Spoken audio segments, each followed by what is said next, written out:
আসসালামু আলাইকুম। আমি সাবিয়া শারমিন ব্লগ চ্যানেল থেকে আপনাদের সবাইকে আমন্ত্রণ করছি আমার আজকের ব্লগটি দেখার জন্য। সবাই কেমন আছেন? আশা করি কাছে ও দূরে যে যেখান থেকে আমার ভিডিওটি দেখছেন সকলে আল্লাহর ইচ্ছায় ভালো আছেন। আলহামদুলিল্লাহ, আমিও আমার পরিবার আল্লাহর রহমতে ভালো আছি। ভেবেছিলাম আমার পুরো একটা দিনের ব্লগ বানিয়ে আপনাদের সবার সাথে শেয়ার করব যে সারাদিন আমি কি পরিমাণ ব্যস্ত থাকি বা কি কি কাজ আমাকে করতে হয়। কিন্তু যদি কেউ ভিডিও করে দেওয়ার মানুষ থাকতো তাহলে সম্ভব ছিল। কিন্তু যেহেতু প্রত্যেকটা কাজ আমার করতে হয় প্লাস আবার ভিডিও করা, এটা অনেক বেশি প্রেশারের, তাই সকালের ভিডিওগুলো করতে পারিনি। কিন্তু এটা ঠিক 11টার পর থেকে শুরু করলাম আমার আজকের ব্লগটি। সকাল 11টার পরে আমি দুপুরের রান্নার অ্যারেঞ্জমেন্ট শুরু করে দিলাম। আলিফার পাপা গতকাল রাতে এই মুরগিটি এনেছিল। তো এই অনেক শক্ত ছিল, এটি একেবারে দেশি মুরগি।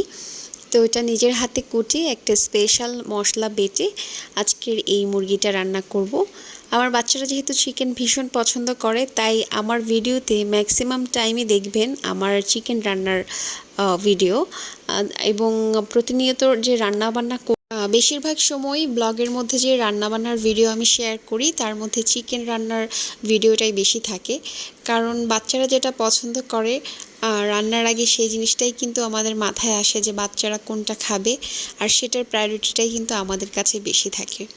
তো এই যে মুরগিটা রান্না করার পরে আমরা আসলে খেয়ে দেখতে চাচ্ছিলাম যে মুরগিটা যেখান থেকে এনেছে তারা সত্যি সত্যি আমাদেরকে দেশি মুরগিটা দিয়েছে কিনা। তাই একটা আগে এনে আমরা খেয়ে দেখলাম এবং আলহামদুলিল্লাহ মাশাল্লাহ একেবারে অথেন্টিক দেশি মুরগি ওনারা আমাদেরকে দিয়েছে। তো ওইখান থেকে এর পরে আলিফার পাপা আরও 5টা মুরগি এনেছিল। তো এই ভিডিওর শেষের দিকে যে 3টা মুরগি ফার্স্টে এনেছিল ওটার ভিডিওটা অ্যাড করে দিয়েছি, আর এখন যে ভয়েস ওভার দিচ্ছি এর মধ্যে আরও 2টা এনেছে।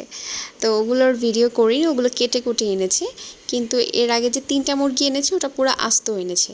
তো ওটা কাটা এবং ক্লিন করা আমার জন্য এত পরিমাণ হ্যাসেলের ছিল, ওয়াশরুমে জবও করতে হয়েছে, প্লাস এটার পাক, তারপর হচ্ছে পা, চাম, এগুলো ক্লিন করতে করতে পুরো পাকঘর অনেকখানি আমার নোংরা হয়ে গিয়েছিল। যার জন্য বলেছি যে এরপরে যে চিকেন আনবে ওইখান থেকে জব করে ছুলে আনবে। তো এই জন্য আর পরেরগুলো আর নেইনি। তো ওই 3টা মুরগির ভিডিও আমি এটার সাথে অ্যাড করে দিয়েছি। তো এই যে এখন মুরগি রান্না করব, তার সাথে আসলে শুধু মুরগি তো দেখা যাচ্ছে বেবিরাই বেশি পছন্দ করে দেখে আমরা বড়রা তেমন একটা খাই না। তো সাথে আরেকটা কিছু রান্না করতে হয়। আজকে আর অন্য কিছু রান্না করব না, আজকে ভর্তা করব। ইলিশ মাছের লেজ ভর্তাটা এর আগের ভিডিওতে বলেছি যে আমার এখন ইদানিং অনেক বেশি ভালো লাগে আর বাসার সবাই পছন্দ করে। আর ইলিশ মাছের লেজগুলো আমি আলাদা করে তুলে রাখি।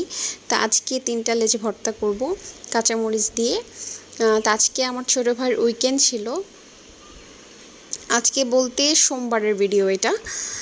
তো এই যে মুরগিটা এক সাইডে আমি কষিয়ে নিচ্ছিলাম, এখন মশলা কষানো হয়ে গেলে যখন তেলটা উপরে চলে আসবে ওই পর্যায়ে আমি মাংসগুলো দিয়ে দিব। আর দেশি মুরগির মাংসটা আপনারা চিনবেন কিভাবে, ছোট্ট একটা টিপস দিয়ে দিচ্ছি। মাংসটা যখন আপনারা চামড়া থেকে খুলবেন তখন মাংসটা দেখবেন খুব লালচে থাকে, একদম লালচে মুরগির মাংসটা থাকে, তখনই বুঝবেন যে এটা আপনি একেবারে খাঁটি দেশি মুরগিটাই পেয়েছেন। আর বাকিটা বুঝবেন রান্না করে খাওয়ার পরে, যেটা একটু শক্ত হবে, অনেকক্ষণ সেদ্ধ করার পরেও কিন্তু দেশি মুরগিটা একটু শক্তই থাকে। তো এখন আমি যে ভর্তাটা করব মাছটা বেছে নিব। আজকের লেজগুলো ছোট মাছের ছিল, তাই প্রচণ্ড ছোট ছোট কাটা ছিল।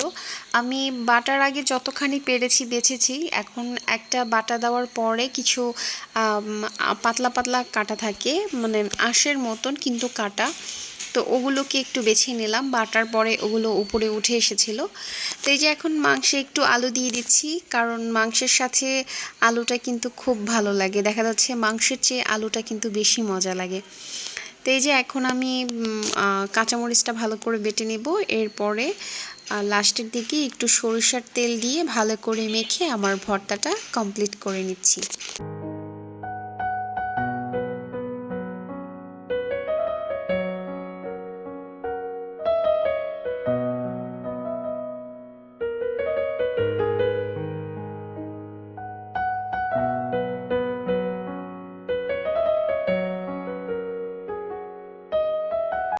ফাইনালি রান্নাবান্না শেষ করে এখন আমি কিচেনটাকে ভালো করে ক্লিন করে নিব। প্রত্যেক দিনই রান্নাবান্নার শেষে যদি আমরা আমাদের চুলাটা এবং আশপাশটা ভালো করে মুছে ফেলি তাহলে কিন্তু যে তেল কাশটা একটা ভাব থাকে ওটা কিন্তু পড়বে না। রান্নাবান্না যেখানেই করা হোক না কেন সেখানেই দেখা যাচ্ছে যে এই তেল কাশটাটা পড়বেই, কিন্তু চোখে দেখা যাবে তখনই যখন এটা আপনি দীর্ঘদিন ক্লিন না করবেন। তো প্রত্যেক দিন যদি সেই জায়গাটাকে ক্লিন করা হয়, মাসে ২-১ বার ডিপ ক্লিন করলেই হয়ে যাবে, তাহলে আর ওইভাবে চোখে পড়ার মতন নোংরা হবে না। তো এই যে এখন আমি ফাইনালি তরকারিটাতে একটু ভাজা জিরার গুঁড়া দিয়ে দিলাম, আর ঘর দুয়ারও ক্লিন করে ফেললাম, ঝাড়ু দিয়ে ফেললাম, গুছিয়ে ফেললাম, গোসল টোসল করে এখন আমি আমার বেবিকে খেতে দিয়ে দিচ্ছি। কড়াই সহই আপনাদেরকে দেখিয়ে দিলাম। আসলে প্রচুর প্রচুর ব্লগার এখনকার, আর প্রচুর ব্লগে দেখা যায় যে আপুরা খুব পরিপাটি করে সব কিছুর ছবি দিয়ে থাকে, ভিডিও করে থাকে। আমি বুঝি না তারা আসলে কিভাবে করে, এত ধৈর্য কিভাবে হয়, এত সময় বা কোথায় পায়। হয়তো বা এই জন্যই তাদের ব্লগগুলো প্রতিষ্ঠিত, আর আমরা পারি না বলেই আমরা এখনও আড়ালে রয়ে গেছি। তো যাই হোক, চেষ্টা করছি কিন্তু হয়ে উঠছে না, কারণ আমি পারছি না জানি কেন, হয়তো বা এটা আমার ফল্ট। তো যাই হোক, এখন বিকেলবেলা একটু পাস্তা রান্না করব, তাই চিকেন ভিজিয়ে দিলাম আর চাও করে নিচ্ছি। কারণ বিকেলে যাই খাই না কেন, বিকেলে আমার একটু চা হলে আর কিচ্ছু প্রয়োজন হয় না। আমার বিকেলের নাস্তা বলতে 1 কাপ চা, সাথে 2টা টোস্ট বিস্কিট অথবা মুড়ি, এটাই আমার ভীষণ ভালো লাগে। তো এই যে চিনি ছিল না, ওটাকে একটু রিফিল করে নিচ্ছিলাম, আর টোস্ট বিস্কুটও শেষ হয়ে গেছে, এখন আবার একটা নতুন প্যাকেট খুলে নিচ্ছিলাম।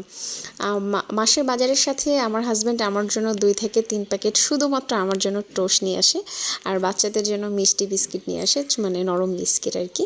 আমার ওটা খেতে ভালো লাগে না। মিষ্টি বিস্কিটগুলো হয় কি চায়ের সাথে ডুবোলে টেস্ট লাগে না, বেশি মিষ্টি লাগে। আর টোস্ট বিস্কুটটা হচ্ছে মিষ্টিটা কম থাকে, তো এটা চায়ের সাথে খুব ভালো লাগে। তো এই যে ভিডিওর কথা বলেছিলাম লাস্টে দিয়ে দিব, এই যে মুরগি 3টা পরে এনেছিল, যেখান থেকে এর আগে এনেছিল ওইখানে দেখলো বেশ অনেকগুলা দেশি মুরগি নিয়ে বসেছিলেন। তো এখান থেকে পছন্দ করে 3টা মুরগি আনা হয়েছে। ও একসাথে বাঁধা আছে, বেশ লম্বা একটা সময় ধরে ওরা এভাবে বাঁধা ছিল, যার জন্য একেবারে ওদের দেখতে মনে হচ্ছিল ঝিমিয়ে পড়ছে। তো আমি একটু খুলে ওদেরকে একটু রিল্যাক্স করে দিলাম, এবং বারান্দায় নিয়ে যেহেতু বাতাস একটু, ওখানে বেঁধে দিচ্ছিলাম, আর এরপরে একটু পানি আর চাল দিয়েছি। তো নিজের হাতে এভাবে বেঁধে চাল পানি দেওয়ার পরে আবার এভাবে নিজের হাতে খুলে নিয়ে জবাই করার সময় আমার এত খারাপ লেগেছে, এজন্য বলেছি আর এভাবে করে জীবন্ত মুরগি ঘরে আনবে না, আমার ভীষণ খারাপ লাগে। তো আজকের ভিডিওটা আমার পুরা ছিল একটা মুরগিময় ভিডিও। সবার কেমন লাগলো কমেন্টসে জানাবেন। আজ এই পর্যন্তই, ভালো থাকবেন। আসসালামু আলাইকুম।